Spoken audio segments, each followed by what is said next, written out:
दोस्तों हमारे देश की सेवियर्स की बात करें तो सबसे ऊपर आएगा S-400 सुदर्शन चक्र, फिर आकाश एयर डिफेंस सिस्टम और फिर आएगा बराक एयर डिफेंस सिस्टम।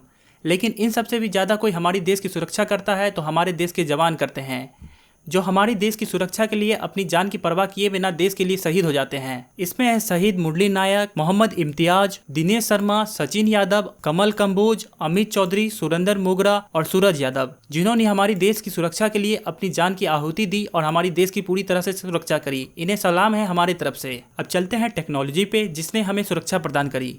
दोस्तों 7 से 8 मई को पाकिस्तान मिलिट्री के द्वारा इंडियन बॉर्डर्स पर ड्रोन्स और मिसाइल की बौछार करी गई, जिसे रोकने के लिए हमारे पास था integrated counter unmanned aerial system. उसके बाद S-400 Sudarshan Chakra, Barak 8 missiles, Akash surface to air missiles और DRDO एंटी ड्रोन टेक्नोलॉजी, ये सभी एक साथ आकर एक एरियल शील्ड बनाते हैं जो हमारे देश को सुरक्षा प्रदान करती है। ये एक चक्रव्यूह की तरह हो जाता है जिसमें कोई भी दुश्मन आके बाहर नहीं जा सकता। ये है S-400 सुदर्शन चक्र, ये है आकाश एयर डिफेंस सिस्टम और ये है बराक 8 एयर डिफेंस सिस्टम। दोस्तों अब देखते हैं S-400 डिफेंस सिस्टम है क्या। S-400 एक long range surface to air missile system है जिसे रसिया के अल्मान सेंट्रल डिज़ाइन ब्यूरो ने डेवलप किया है। यह है one of the most advance defence system in the world. ये कैपेबल है drone, stealth aircraft, cruise missile और बैलिस्टिक मिसाइल को डिटेक्ट करने में, ट्रैक करने में और उसे तबाह करने में। हर एक S-400 में 2 बैटरीज होती हैं और हर एक बैटरी में 6 लॉन्चर होते हैं। इसके साथ में एक होता है command control system, surveillance radar, engagement radar, और हर एक बैटरी सपोर्ट करती है 128 मिसाइल्स को। इंडिया ने 35,000 करोड़ रुपए में रसिया से ऐसे 5 squadrons of S-400 defence system खरीदे थे, जिसमें से 3 की डिलीवरी हो चुकी है और बचे हुए 2 की डिलीवरी 2026 तक हो जाएगी। अब देखते हैं S-400 कितना कैपेबल है। S-400 इंगेज कर सकता है 400 किलोमीटर की रेंज में किसी भी एरियल थ्रेट को। इसमें 4 तरह के मिसाइल्स होते हैं।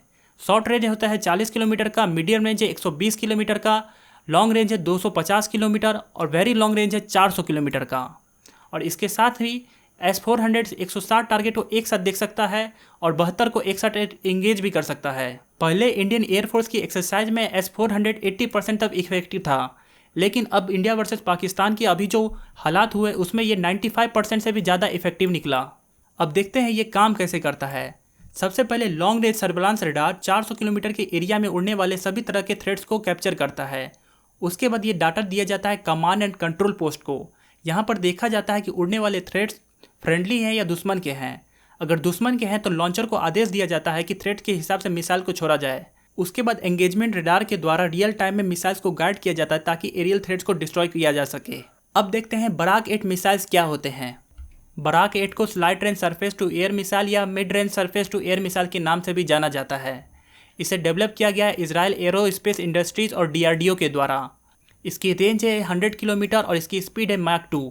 इसे इंडियन नेवी और इजरायली नेवी दोनों के द्वारा इस्तेमाल किया जाता है। ये कैपेबल है एरियल थ्रेट जैसे एयरक्राफ्ट, हेलीकॉप्टर, ड्रोन्स और सुपरसोनिक मिसाइल्स को टारगेट करने में। इसके फीचर्स हैं digital radar, command and control, vertical launch capability, robust missile system for high manoeuvre and accuracy. अब देखते हैं आकाश एयर डिफेंस सिस्टम क्या है। इसका नाम है Akash surface to air missile system.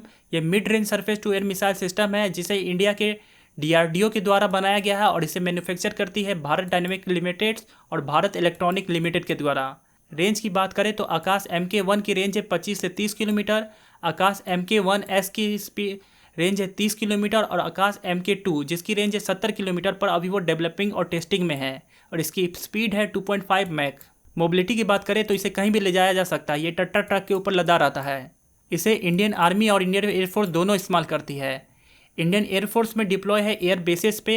ये 2007 से इंडियन एयरफोर्स में ऑपरेशनल है और 2015 से इंडियन आर्मी में। इसे हम अर्मेनिया जैसे कंट्रीज़ को भी बेच चुके हैं। अब बात करें इसकी की फीचर्स की तो ये मल्टी टारगेट एंगेजमेंट कैपेबिलिटी रखता है, हर एक वेदर में काम करता है, डे नाइट ऑपरेशनल है, क्विक रिएक्शन टाइम है और 90% इंजीनियर्स कंटेंट है। मतलब इसमें 90% चीज़ें इंडिया में बन की लगी हैं। दोस्तों अगर आपको ये वीडियो अच्छी लगी हो तो please like share and subscribe करें और अगली वीडियो में आप क्या जानना चाहते हैं कमेंट्स में लिखें, मैं उस पर वीडियो बना दूंगा। जय हिंद, जय भारत।